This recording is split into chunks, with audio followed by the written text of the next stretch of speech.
St. Joseph Parish gagalangin ngayong ika-4 ng umagang banal na misa at ikatlong araw ng ating Misa de Aguinaldo.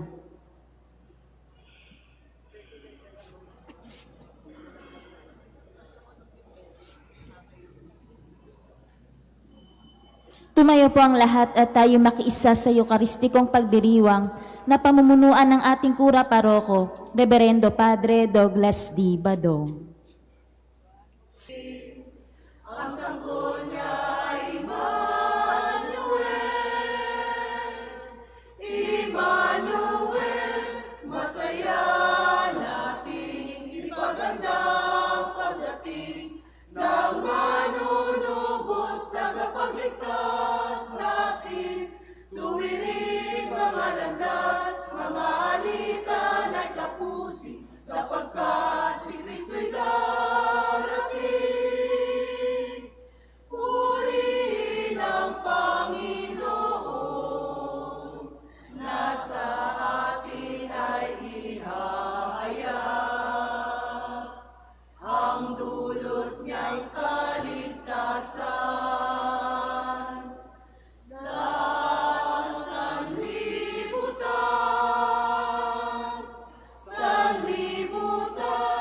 masaya natin ipagandang pagdating ng manunubos, tagapagligtas natin. Tuwirin mga landas, mga alitan ay tapusin, sapagkat si Kristo'y darating. Masaya nating ipagandang pagdating ng manunubos, tagapagligtas natin. Tuwirin mga landas, mga alitan ay tapusin, sapagkat si Kristo'y darating.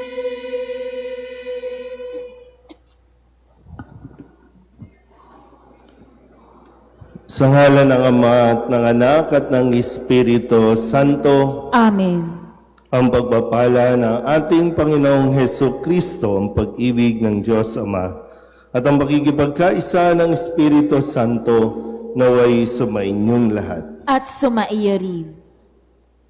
Tayo po ay nasa ikatlong araw ng ating pong pagnonobinaryo o simbang gabi. Mga kapatid, aminin natin ang ating mga kasalanan upang tayo'y maging marapat gumanap sa banal na pagdiriwang. Inaamin ko sa makapangyarihang Diyos at sa inyo mga kapatid, na lubha ako nagkasala sa isip, sa salita at sa gawa, at sa aking pagkukulang. Kaya isinasamo ko sa mahal na Birheng Maria, sa lahat ng mga anghel at mga banal, at sa inyo mga kapatid, na ako'y panalangin sa Panginoong ating Diyos. Kaawaan tayo ng makapangyarihang Diyos, patawarin tayo sa ating mga kasalanan at patnubayan tayo sa buhay na walang hanggan. Amen. Panginoon, kaawaan mo kami. Panginoon, kaawaan mo kami. Kristo, kaawaan mo kami. Kristo, kaawaan mo kami. Panginoon, kaawaan mo kami. Panginoon, kaawaan mo kami. Papuri sa Diyos sa kaitaasan at sa lupay kapayapaan sa mga taong kinalulugdan niya. Pinupuri ka namin, dinarangal ka namin, sinasamba ka namin, ipinagbubunyi ka namin, pinasasalamatan ka namin, dahil sa dakila mong angking kapurihan. Panginoong Diyos, Hari ng langit, Diyos amang makapangyarihan sa lahat, Panginoong Hesukristo, bugtong na anak, Panginoong Diyos, Kordero ng Diyos, Anak ng Ama, Ikaw na nag-aalis ng mga kasalanan ng sanlibutan, maawa ka sa amin. Ikaw na nag-aalis ng mga kasalanan ng sanlibutan, tanggapin mo ang aming kahilingan. Ikaw na nanuluklok sa kanan ng Ama, maawa ka sa amin. Sapagkat ikaw lamang ang banal, ikaw lamang ang Panginoon, Ikaw lamang, O Jesucristo, ang kataas-taasan, kasama ng Espiritu Santo, sa kadakilaan ng Diyos Ama. Amen. Manalangin tayo. Ama naming makapangyarihan, niloob mong ang iyong salita na ibinalita ng anghel ay maging taong totoo sa sinapupunan ng mahal na Birhen. Ibagalob mong kaming sumasampalatayang siya'y ina ng Diyos ay matulungan niyang dumalangin sa iyo. Sa pamamagitan ni Jesucristo, kasama ng Espiritu Santo, magpasawalang hanggan. Amen.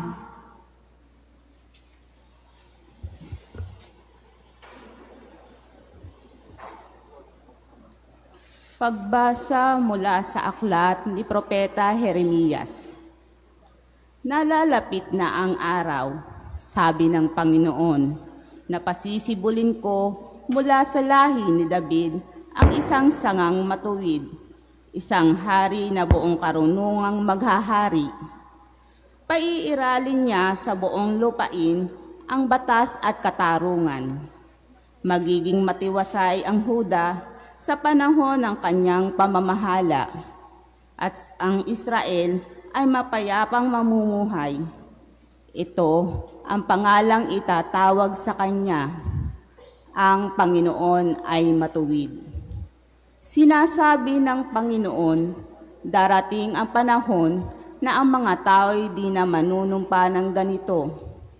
Nariya't buhay ang Panginoong nagpalaya sa Israel mula sa Ehipto.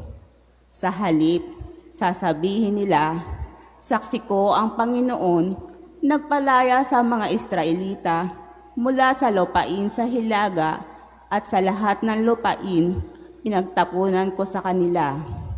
Babalik sila sa sariling lupa at doon ay muling mamumuhay. Ang salita ng Diyos. Salamat sa Diyos. Mabubuhay siyang marangal at sasagana kailanman. Mabubuhay siyang marangal at sasagana kailanman. Turuan mo yaong haring humatol ng katuwiran. Sa taglay mong katarungan, O Diyos, siya'y bahaginan, upang siya'y maging tapat, mamahala sa iyong bayan, at pati sa mahihirap, maging tapat siyang tunay. Mabubuhay siyang marangal at sasagana kailanman. Kanya namang ililigtas ang sino mang tumatawag, lalong yaong nalimot na ng mga taong mahihirap. Sa ganitong mga tao, siya'y lubhang mahahabag sa kanilang tumutulong upang sila'y maligtas. Mabubuhay siyang marangal at sasagana kailanman. Ang poong Diyos ng Israel, purihin ng taong madla. Ang kahangahangang bagay, tangi siyang may gawa. Ang dakilang ngalan niya ay purihin kailanman, at siya'y dakilain itong buong sanlibutan. Amen, Amen. Mabubuhay siyang marangal at sasagana kailanman.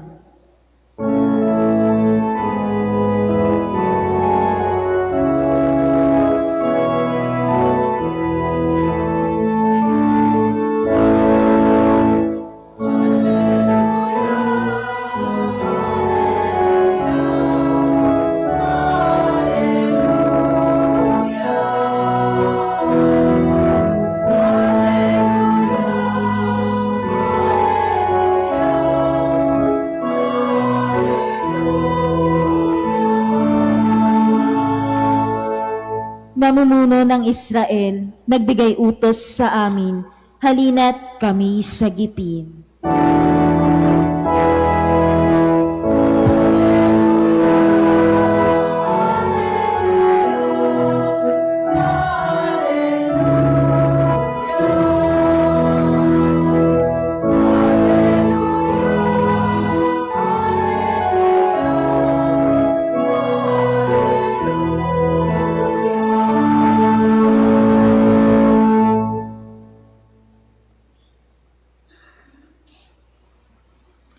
Sumainyo ang Panginoon. At sumaiyo rin. Ang mabuting balita ng Panginoon ayon kay San Mateo. Papuri sa iyo, Panginoon.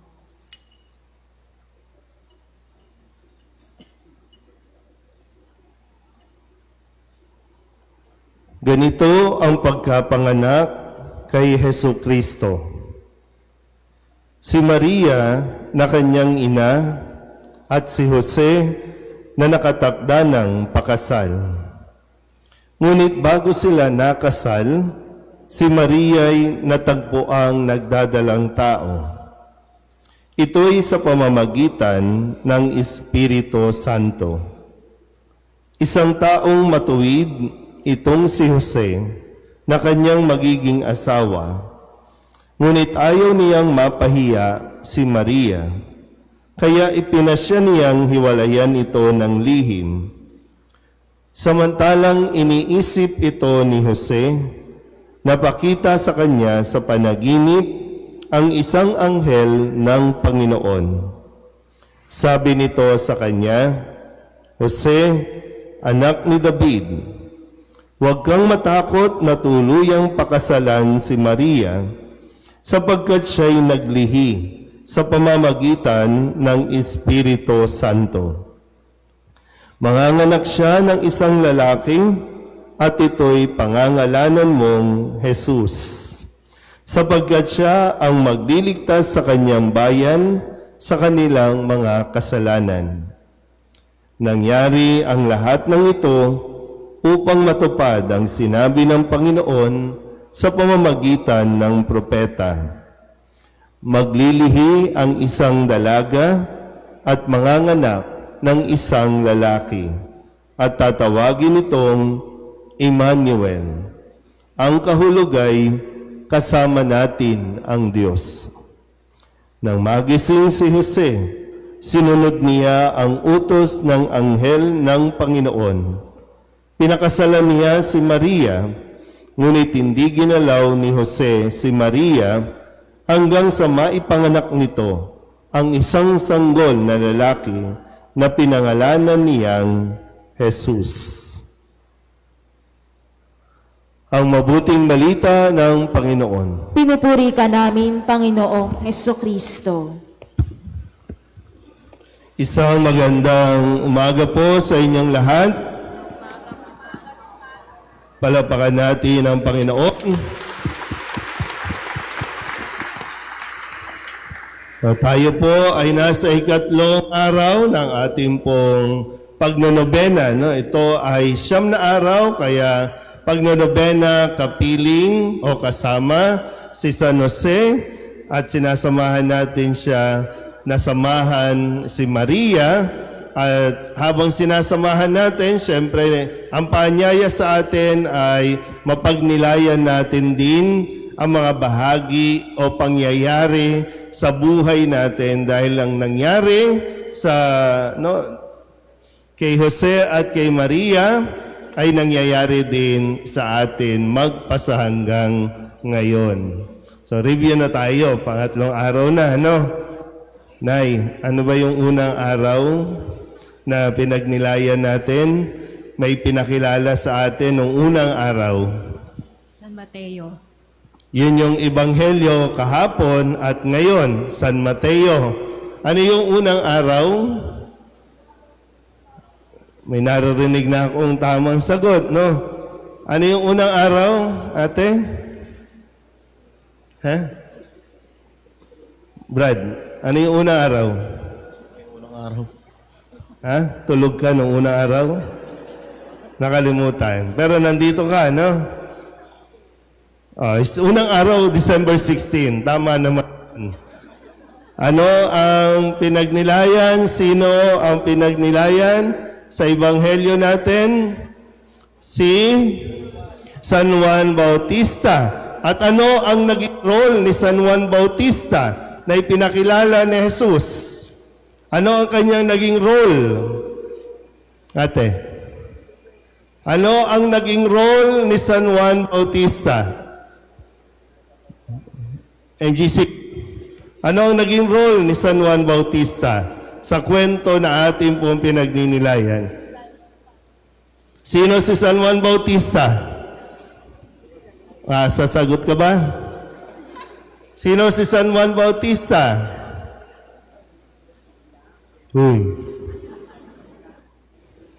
Ha? Pinsan ni Jesus? Ano ang naging role ni San Juan Bautista? Bago pa dumating si Jesus, di ba? Pinakilala si San Juan Bautista bilang... Okay. Sabihin nyo nga, tagapagpatotoo. Sabihin niyo po, tagapagpatotoo. Yan, okay na. Huwag na ubo-ubo. Kunyari, pag tinatanong, ubo-ubo. Pag hindi alam masagot. Yan. So, si San Juan Bautista, ang kanyang naging role at tagapagpatotoo. Kasi kung tutusin, alam nyo, sa unang araw at sa huling araw, si San Juan Bautista naman ang babanggitin. Tandaan niyo yan, ha? So, si San Juan Bautista, sinabi ni Jesus na parito siya para magpatotoo. Kahit hindi kailangan ni Jesus ang patotoo ng tao, pero tinatanggap niya ito dahil yun ang naging role ni Juan Bautista. Tagapagpatotoo. Tagapagpahayag muna, nasasabihin niyang darating na ang Panginoon. Yun ang role ni Juan Bautista. Kahapon, ikalawang araw, ano-anong mga pangalan ang maaalala ninyo? Ano-anong mga pangalan? Marami yun, di ba? Sige nga, magbigay lang at least. Ayon kay Google, yan. Sino yan? Kay GPT. May lecture. Very good. No? Sige nga, Brad. Anong mga pangalan? Ilan lang sa mga pangalan na maalala mo? Jacob, ama ni Jose na asawa ni Maria. Ang bilis naman, doon agad, natapos. Yung pinakadulo, si Jose, na asawa ni Maria, na ina ni Jesus. Pero bago yon, sino yung ibang mga lahing pinagmulan ni Jesus? Si Haring David po. Si Haring David. Si David. Brad. May mga pangalan. Pangalan. Magbigay ng ilan lang sa mga pangalan na medyo... Nay, baka kausapin ka ni San Pedro. Sige na, no? Baka makatulog ka kay dyan. Sige, San Pedro, pagkising mo, langit na. Mga pangalan. Bukod kay Jose, bukod sa pangalang David, ano pa ang mga pangalan na binanggit? Ibrahim. Ibrahim. Ibrahim o Abraham? Abraham. Brad, magbigay ng pangalan. Andito ka ba kagahapon? Wala, absent. Pangalan. Sige na, mga pangalan. At sana ito na yung mga pinipili niyong pangalan, ha? Pag nagpapangalan kayo, kung ano-ano mga pangalan. Ilan sa mga pangalan? Kayo po. Maria. Nabanggit na yung Maria. Mga ibang mga pangalan na binanggit mula, na lahing pinagmulan. Di ba yun yung pinag-usapan hapon? Ipinakilala yung lahing pinagmulan ni Jesus. O Brad, ngayon nakikita ka na doon, no? Dali. Wala na ang pangalan. Sino? Ezekiel po. Ezekiel. May binanggit din si Amos. Sino pa? Solomon. Sino pa? Si Aram. Sino pa? Sagot naman tayo dyan, no? Huwag lang puro forma tayo, di ba? Dapat nakakasagot. Sino pa? Di ba? Si Ezekias, si Salatiel, si Barakel, si Zoroboam. Di ba may mga ganong pangalan na binanggit? Okay, at ang pinakuli, mayroon din si Jacob, si Asa, Salmon, yan. Si Salmon. Sino pa? Wala pa si Judas nun. Wala pa si Judas. Okay. So, ilan lang yun sa mga pangalan, no? Meron ka bang naalalang pangalan natin? Elizar Eleazar, Judah. si Huda. Yan. Ilan sa mga pangalan na pinagmulan ng laki bago sumulpot ang pangalan si Jose na asawa ni Maria na ina ni Jesus. Yan. So, iisa-isahin natin yung ilan sa mga pangalan at mga karakter na makikita natin sa kwento ng kaligtasan. So, ngayon ay pinapakilala ay si Jose. Kaya maganda sa puntong ito, sa araw na ito, pwede ba magsitayo ang lahat ng mga tatay? Lahat ng mga tatay na naririto. Naku, endangered na. Konti na lang. Pwede bang palapakan natin ang lahat ng mga tatay na naririto? Yan. Salamat po sa inyong pagdalo kasi mahalaga po na sa isang ama na siya mismo ay nakakakitaan ng pagsasabuhay ng pananampalataya. Kaya magandang kamustahin natin ang mga tatay natin. Kasi hindi ko alam, no, kung bakit ba tayo nagiging malayo ang damdamin o ang kalooban natin sa mga tatay. Karamihan. Kaya nga, no, hinahangaan natin yung mga tatay na hanggang ngayon nagsisimba, hanggang ngayon nakikita ng pamilya na sila ay mayroong pananampalataya. Pero gusto natin subukan nating unawain ang pinanggagalingan ng ating mga tatay. Kasi parang ang mga tatay sila yung laging negative o kontrabida sa bahay. Antay-tahimik ng mga tatay. Diba? Bakit tahimik ang mga tatay? Sa mga kalalakihan dito, no, medyo delikado kapag tahimik. Yun yung maagang namamatay. Kaya tinan mo, puro nanay na anandi dito. Kasi yung mga nanay, bungangera. No, talagang nag-i-express kasi. Kaya mahaba ang buhay. Pero, tinan natin. Kasi sabi dito, si Jose ay isang taong matuwid.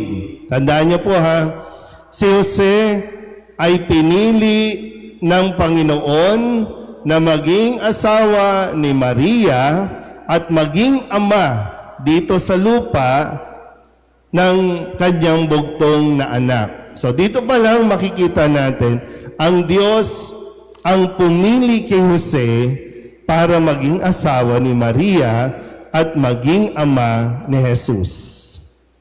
So dito sa puntong ito, maunawaan mo din. Di ko lang alam, no, kung ano ba nangyari sa inyo, sa relasyon mo sa iyong tatay, kung sakasakali, o sakali lang, mabibigyan ka ng pagkakataon, pumili ng tatay, magiging tatay mo, pipili ka ba ng iba? Papalitan mo ba yung ngayon? Yan. Di ba? Magandang mapagnilayan. Kasi nga, tandaan nyo ha, ang Diyos ang pumili kung sino ang tatay mo ngayon. Pero yun nga po, no, intindihan. Si Jose, ang sabi sa kwento, bago sila ikasal ni Maria, nalaman niya na nabuntis si Maria. Hindi pa sila nagsisiping, hindi pa sila nagsasama. Pero nalaman niya na buntis na si Maria at malalaman natin bukas yung totoong kwento ha. Huwag kayong judgmental. Uunahan niyo na naman, ay nabuntis ang landi kasi. O bukas natin yan. Kaya nga mahalaga, inaalam natin ang kwento. Hindi yung basta na lang tayong nagbibigay ng sarili nating kwento. Kaya marami ng tao ang nasira dahil sa mga ganyang mga kwento-kwento. Kaya nga, iniimbitahan ko kayo, hihimay-himayin natin bawat araw. Ngayon, ang susubukan nating unawain sa pamamagitan ni San Jose, ang nangyayari sa ating mga tatay. Kasi ang katangian na binanggit, si Jose ay isang matuwid, pero si Jose ay tahimik no, na dinadala niya sa kanyang kalooban kung ano ang nangyari kasi kapag nagwala si Jose, kapag no, yung nagsambulat ng damdamin si Jose nang hindi muna pinag-iisipan, maaring ikamatay ni Maria dahil kapag natuklasan na buntis na si Maria na hindi sila kasal, ayon sa kanilang batas noon, babatuhin si Maria. Kaya ang sabi, ang plano ni Jose, lihim na lang niyang hihiwalayan si Maria. Kaya si Jose, kinausap ng anghel ng Panginoon at doon ipinaliwanag sa kanya kung ano ang nangyayari. Yung hindi niya naiintindihan. Kaya itinulog ni Jose at sa kanyang panaginip, nakipag-usap ang anghel ng Panginoon. Hindi ba? Kadalasan, maganda po, subukan ninyo ha. Subukan nating unawain yung mga tatay. May pinagdaraanan ang mga tatay. May mga dala-dala ang mga tatay. Para bang naniniwala ako, no, ang mga tatay, may pangarap yan na maganda para sa kanyang pamilya, para sa kanyang mga anak, na minsan kapag nakikita niyang parang walang nangyayari, kaya dinadaan sa pag-inom, idinadaan sa pananahimik, idinadaan sa pag-iwas sa pamilya. Hindi sa gusto nila na ganyan ka na lang, no? Sa mga kabataan dito, hindi nila gusto na ganyan ka na lang, tatambay ka na lang, na hindi ka mabigyan ng magandang buhay. Kaya nga nananahimik yan kasi parang sa sarili niya, disappointed yan, na ano ba, wala na akong nagagawa, wala akong magagawa. Minsan tinadaan sa tapang-tapangan, dinadaan sa bisyo para makaiwas.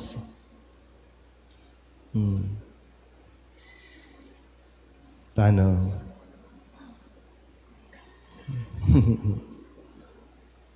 No, sa karanasan ko din, sabi ko, di ba, dati nabanggit ko na, no? Kasi 10 kaming magkakapatid, no? 10 kaming magkakapatid. Dati, nagagalit ako sa papa ko. Ang papa ko, tahimik lang. Trabaho lang ng trabaho, hanap ng hanap kung anong part-time job o pwedeng mapagkakitaan, kaya laging wala sa bahay. Pag-uuwi na sa bahay, dahil nga para kumita ng pera, sasama kung kaninong barkada na mayroong pwedeng pagkakitaan. Pag sumama ka doon, siyempre mapapatagay, mapapainom. Kaya pag umuwi, papa ko, may tama na, lasing na. Siyempre, kapag lasing, ang mga lalaki, malakas ang loob. Napansin ko noon, no? Sabi ko, habang tumatanda din ako, dati naman close kami. Nung maliit ako, nakikita ko siya nagsisimba, sinasama niya akong magsimba. Pero habang lumalaki ako, lumalayo din yung agwat ko sa kanya. Kasi ang nakikita ko lang sa kanya noon ay yung kakulangan ng papa ko. Yung sinasabi ko na aanak-anak kasi ng marami, hindi naman kami kayang suportahan. And then, siyempre, sa kalaunan, no, isa yun sa, siyempre, hiningi ko ng tawad sa kanya. Kasi nga, hinusgahan ko agad yung papa ko na hindi ko muna iniintindi at inuunawa din na mahirap din para sa isang ama na hindi makapag-provide. Mahirap para sa isang ama, lalo na sa mga panahon ngayon na kung saan malakas yung pressure na dapat maibili mo kahit isang t-shirt na bago ang kanyang mga anak. Mahirap yon para sa tatay na hindi niya maibigay. Pero dahil nga tayo medyo selfish pa, nakasentro pa sa ating mga dapat mayroon ako nito, dapat mayroon ako niyan, kaya mas pinipili nating maghalit, magtampo, at isisi sa mga tatay yung sitwasyon natin. Pero ginagawa naman ng lahat ng papa ko na makapag-provide, na magkaroon kami ng handa pagdating ng Pasko at magkaroon ng kahit isang damit na bago. Pero sadyang mahirap ang buhay. At nahirapan yun. Pero yun nga lang, siyempre, nagalit na ako. Hinusgahan ko na yung father ko na mahina, walang kakayanan. No? Pero sinikap niya. No? Yun nga lang, no? Tahimik kasi. Ayaw magbahagi, ayaw magsalita. Na may pinagdadaanan, pero hindi naiintindihan ng kanyang mismong pamilya. Kasi, siyempre, yung mama ko, mainit na rin ang ulo, kasi kailangan ng pagkain, kailangan ng kito, ganyan. Nawala tuloy yung paglalambing sa tatay. Nakafocus na lang doon sa yung kung ano ang mga kailangan. Kaya maunawaan natin, lawakan, lalo na ng mga kabataan dito, no? Lawakan at tingnan mo ang sitwasyon ng iyong tatay. Lalo pa ngayon, di ba? Konti lang yung mga tatay na naririto. Inasaan nga ba yung ibang mga tatay? Ayun, dahil sa kanilang iniisip, mas pinili na lang na makipagbarkada, mas pinili na lang na magbisyo. Kaya wala dito. Kaya maganda yung sa bahagi ni San Jose, di ba? No? Natulog si San Jose sa kakaisip nitong kung ano ang gagawin niya. Pero baka nasosobrahan na sa kakaisip yung mga tatay. Panahon na para gumising at tumindig at gawin kung ano ang misyon na pagiging asawa at pagiging ama sa pamilya. Yan, di ba, sabi doon, no, nang magising si Jose. Sabihin nyo nga sa katabi ninyo, gising na. Iba talaga natulog na, no? Pero maraming tatay hindi pa nagigising. Kaya magandang ipagdasal mo. Responsibilidad din natin bilang mga anak, bilang bahagi ng pamilya, ipagdasal ang mga tatay. Imbis na magalit tayo, imbis na ma-disappoint tayo, ipagdasal natin ang mga tatay na sa tulong ni San Jose, magising na rin at mamulat na rin at kanilang gampanan ang pagiging tatay at pagiging asawa sa pamilya. Sila ang haligi ng tahanan. O, tandaan mo ulit, ha? Siyempre, kailangan manggaling din sa iyo ang pagkaunawa. Tandaan mo, ang Diyos ang pumili kung sino ang magiging tatay mo. Kapag ang Diyos ang pumili at sinunod natin ito, magiging maayos ang ating buhay. Pero kung patuloy nating kukontrahin at patuloy tayong hindi susunod sa Diyos at lalayo ka lalo sa iyong tatay, hindi ka magiging kompleto. Hindi ka man, no? Parang sa ngayon, pwede mong isipin, hindi ka man nabiyayaan ng isang perpektong tatay ayon sa standard mo, ayon sa inaasahan mo. Pero yung tatay mo din naman ang kukumpleto sa iyong buhay. Hindi siya perpekto, pero ikaw, perpekto kang anak para sa Kanya. Amen?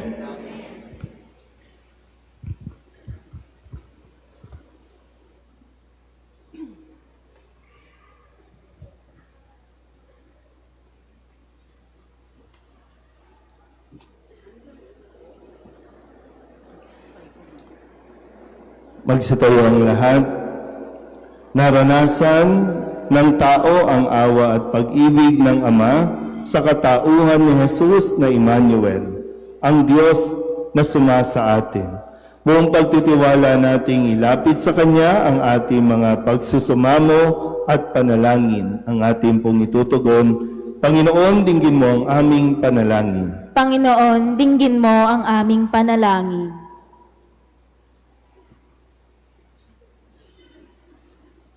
Nawa ang mga pinuno ng simbahan at ng bayan ay mananatiling matatag at nagtitiwala sa Panginoon sa kabila ng kahirapan at mga pagsubok. Manalangin tayo sa Panginoon. Panginoon, dinggin mo ang aming panalangin. Nawa ang mga ama sa bawat pamilya ay maging katulad ni San Jose na matuwid, nangangalaga kay Maria at naging bukas sa kalooban ng Diyos. Manalangin tayo sa Panginoon. Panginoon, dinggin mo ang aming panalangin. Nawa ang mga kabataan ay matuto sa halimbawang ipinakita ni Maria at Jose na kumilala kay Jesus bilang sentro ng kanilang buhay. Manalangin tayo sa Panginoon. Panginoon, dinggin mo ang aming panalangin. Nawa maibsan ang kalungkutan ng mga Pilipinong malayo sa kanilang tahanan at pamilya ngayong Pasko sa tulong ng mga panalangin at pagmamahal ng kanilang manghal sa buhay. Manalangin tayo sa Panginoon. Panginoon, dinggin mo ang aming panalangin. Nawa sa pagsapit ng Pasko ay maranasan namin ang kapayapaan, pagkandili at kasiyahan na dulot ni Jesus, ang aming manliligtas at Emmanuel. Manalangin tayo sa Panginoon. Panginoon, dinggin mo ang aming panalangin. Ama naming makapangyarihan, pakinggan mo ang panalangin ng iyong mga lingkod sa aming pag-asa at paghihintay sa pagdating ng iyong anak. Naway punuin mo kami ng kapayapaan at kasiyahan sa pamamagitan ni Kristong aming Panginoon. Amen.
Manalangin kayo mga kapatid upang paghahain natin ay kalugdan ng Diyos amang makapangyarihan. Tanggapin nawa ng Panginoon itong paghahain sa iyong mga kamay, sa kapurihan niya at karangalan sa ating kapakinabangan at sa buong sambayanan niyang banal.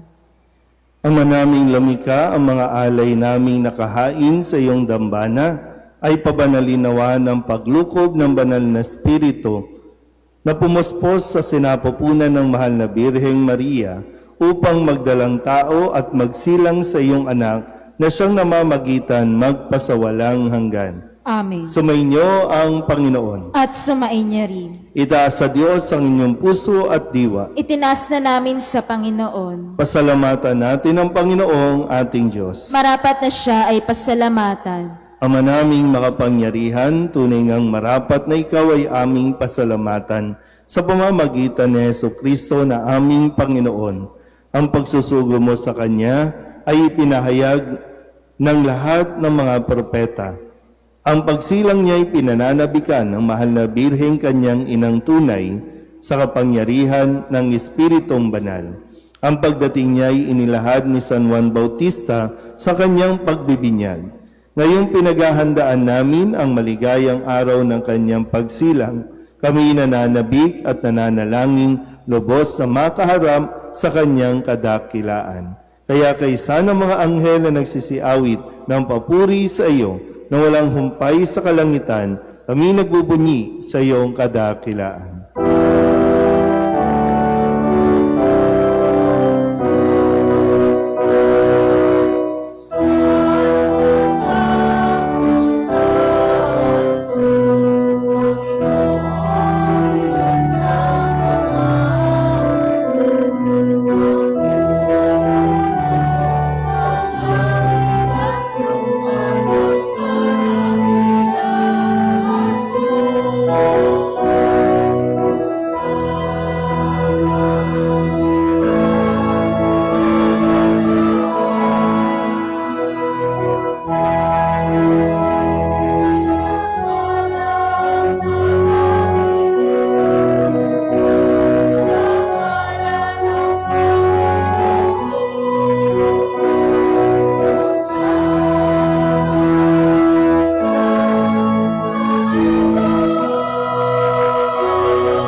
Ama naming banal, ikaw ang bukal ng tanang kabanalan. Kaya't sa pamamagitan ng iyong Espiritu, gawin mong banal ang kaloob na ito para sa aming maging katawan at dugo ng aming Panginoong Heso Kristo.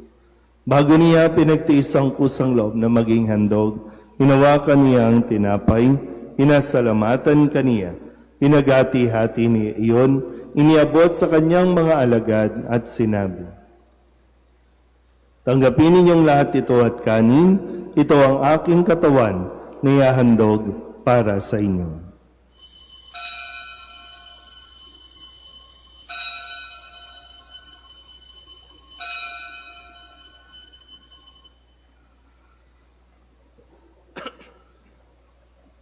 Gayun din naman nang matapos ang hapunan, hinawakan niya ang kalis, muli kaniyang pinasalamatan.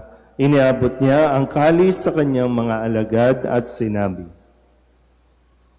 "Tanggapin ninyong lahat ito at inumin. Ito ang kalis ng aking dugo, ng bago at walang hanggan tipan. Ang aking dugo na ibubuhos para sa inyo at para sa lahat sa ikapagpapatawad ng mga kasalanan. Gawin ninyo ito sa pag-alaala sa akin."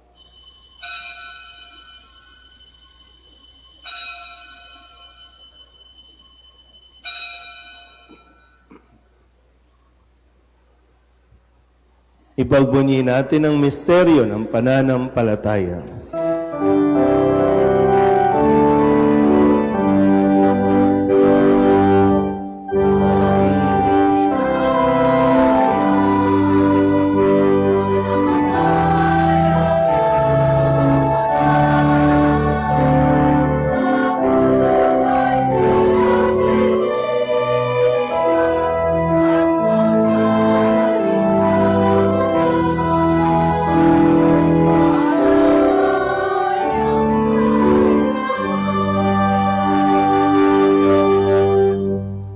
Ama, ginagawa namin ngayon ang pag-alaala sa pagkamatay at muling pagkabuhay ng iyong anak. Kaya tiniaalay namin sa iyo ang tinapay na nagbibigay buhay at ang kalis na nagkakaloob ng kaligtasan. Kami nagpapasalamat dahil kami iyong minarapat na tumayo sa harap mo para maglingkod sa iyo. Isinasamo namin kami magsasalo-salo sa katawan at tugo ni Kristo ay mabuklod sa pagkakaisa sa pamamagitan ng Espiritu Santo. Ama, lingapin mo ang iyong simbahang laganap sa buong daigdig. Puspusin mo kami sa pag-ibig kaysa ni Leon na aming Papa at ni Jose na aming Obispo at ng Tanang Kaparian. Alalahanin mo sina Maribeth at Imelda na tinawag mo mula sa daigdig na ito. Nung sila'y binyagan, sila'y nakaisa ni Kristo sa pagkamatay. Ngayong sila'y pumanaw, naway makaisa sila ni Kristo sa pagkabuhay. Alalahanin mo rin ang mga kapatid naming nahimlay na may pag-asang sila'y muling mabubuhay, gayon din ang lahat ng mga pumanaw. Kawaan mo sila at patuloyin sa iyong kaliwanagan. Kawaan mo at pagindapating kaming lahat na makasalo sa iyong buhay na walang wakas. Kaysa ng mahal na Birheng Maria na ina ng Diyos, ng kabiyak ng puso niyang si San Jose, kaysa ng mga apostol at ng lahat ng mga banal na namuhay dito sa daigdig ng kalugod-lugod sa iyo, may pagdiwang nawa namin ang pagpupuri sa ikararangal mo sa pamamagitan ng iyong anak na aming Panginoong Hesu Kristo. Sa pamamagitan ni Kristo, kasama niya at sa Kanya, ang lahat ng parangal at papuri ay sa iyo, Diyos Amang makapangyarihan, kasama ng Espiritu Santo, magpasawalang hanggan.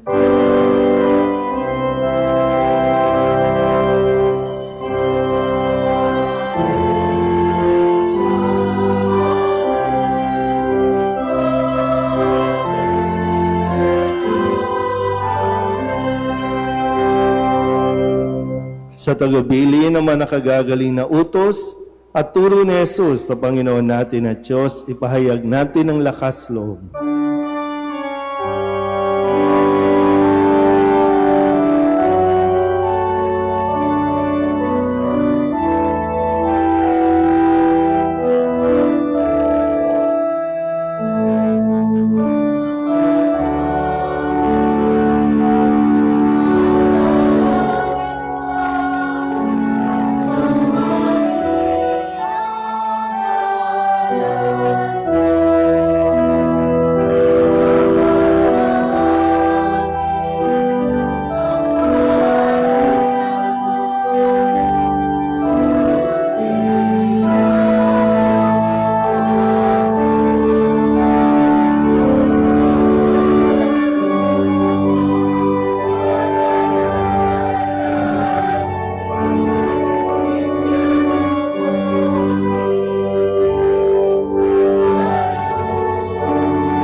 Hinihiling namin kami iadya sa lahat ng masama, pagkalooban ng kapayapaan araw-araw, iligtas sa kasalanan at ilayo sa lahat ng kapahamakan. Samantalang aming pinananabikan ang dakilang araw ng pagpapahayag ng tagapagligtas naming si Hesu Kristo.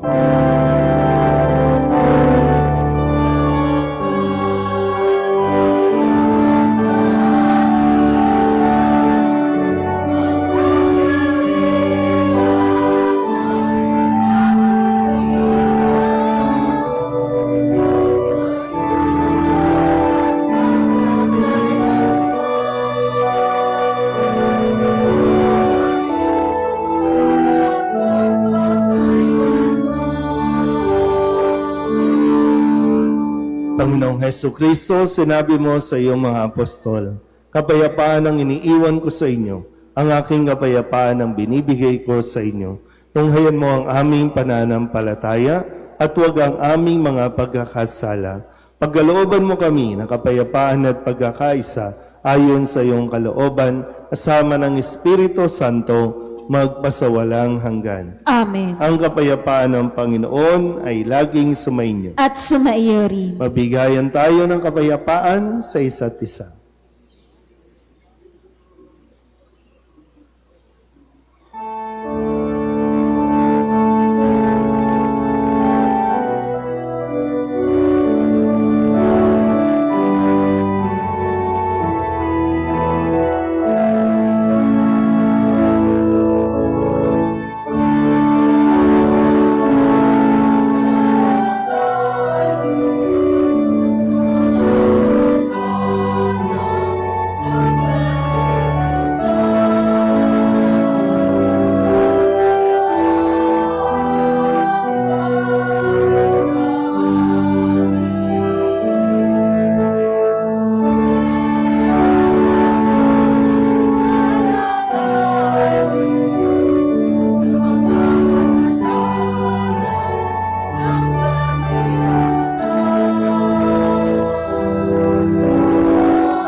Ito ang kordero ng Diyos.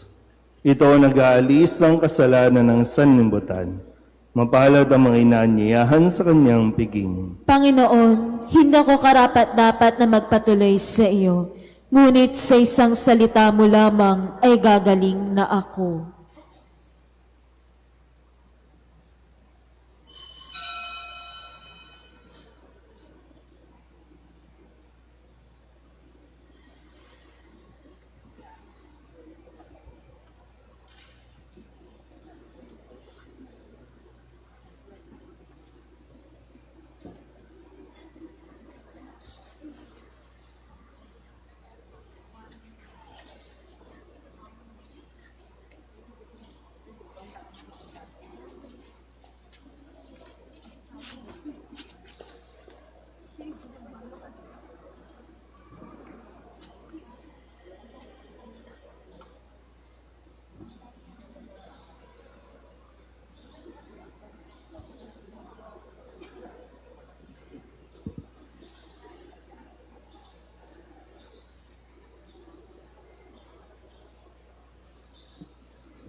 Magsiluhod po ang lahat. Panalangin kay San Jose. Abang tagapangalaga ng tagapagligtas, kabiyak na puso ng mahal na Birheng Maria, sa iyo pinagkatiwala ng Diyos ang kaisa-isa niyang anak. Sa iyo nagtiwala si Maria. Sa piling mo, si Kristo'y naging tao. Maging ama ka rin sa amin, pinagpalang Jose, at gabayan mo kami sa landas ng buhay. Ihingi mo kami ng biyaya, awa at tapang, at ipagtanggol kami sa lahat ng masama. Amen. Magsitayo po ang lahat. Manalangin tayo. Ama naming mapagmahal, sa aming pagsasalo sa banal na hain, lagi nawa naming madama ang iyong kagandahang loob upang kami magkamit ng kaligtasan, pakundangan sa pagkakatawang tao ng iyong anak, ngayong aming ginugunita ang kanyang ina, sa pamamagitan din ni Jesu Kristo, kasama ng Espiritu Santo, magpasawalang hanggan. Amen. Magsiyo po muna sumandali para sa mga pamparokyang pabatid.